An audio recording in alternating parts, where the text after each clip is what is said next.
संत मती के सुसमाचार अध्याय 12 में अधिकतर हम ईसा मसीह की यहूदियों के साथ विभिन्न बातों पर बहस होते हुए पाते हैं। इसलिए हमने इस अध्याय को संक्षिप्त में समझने के लिए 3 भागों में बांटा है। पहला भाग 1 से 21 तक। इस भाग में विश्राम के दिन बालें तोड़ना नियम के विरुद्ध है, तो आपके शिष्य विश्राम के दिन का नियम क्यों तोड़ते हैं? ईसा ने कहा, दाऊद ने मंदिर में रखी रोटियां खाई, वह दोषी नहीं ठहरा। मैं बलिदान नहीं बल्कि दया चाहता हूँ, क्योंकि मानव पुत्र विश्राम दिवस का भी स्वामी है। इसी भाग में ईसा एक सूखे हाथ वाले को भी चंगा करते हैं। फिर लोगों ने ईसा से पूछा, विश्राम के दिन चंगाई देना सही है?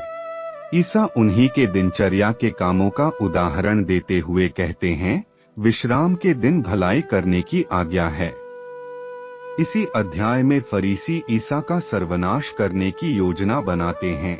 इसी भाग में ईसाया नबी की यह भविष्यवाणी पूरी होती है, यह मेरा सेवक है, इसे मैंने चुना है, यह न विवाद करेगा, न कोई बाजारों में इसकी आवाज सुनेगा, न यह कुचला सरकंडा तोड़ेगा, न धुआंती बाती बुझाएगा, और विजय होने तक गैर यहूदी इस पर भरोसा रखेंगे।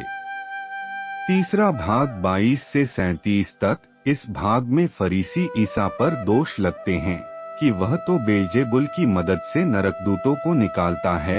उनका विचार जानकर ईसा ने उनसे कहा, जिस राज्य में फूट पड़ गई वह उजड़ जाता है, परंतु मैं ईश्वर की आत्मा की सहायता से नरक दूतों को निकलता हूँ, तो तुम निसंदेह यह जान लो कि ईश्वर का राज्य तुम्हारे बीच आ गया है। क्योंकि बलवान के घर तभी लूट हो सकती है जब उस बलवान को बांध दिया जाए। इसी भाग में पवित्र आत्मा के विरुद्ध किए पाप के बारे में बताया गया है। पुत्र के विरुद्ध कुछ कहने वालों को क्षमा मिल सकती है, किंतु पवित्र आत्मा के विरुद्ध किए पाप की क्षमा न इस लोक में है न परलोक में। इसी भाग में अच्छे पेड़ अपने फलों से पहचाने जाते हैं। इसलिए प्रभु ईसा कहते हैं, अच्छा मनुष्य अपने मन के भंडार से अच्छी और बुरा मनुष्य बुरी चीजें निकलता है। न्याय के दिन ऐसे लोगों को उनकी बातों के अनुसार दोषी या निर्दोष ठहराया जाएगा।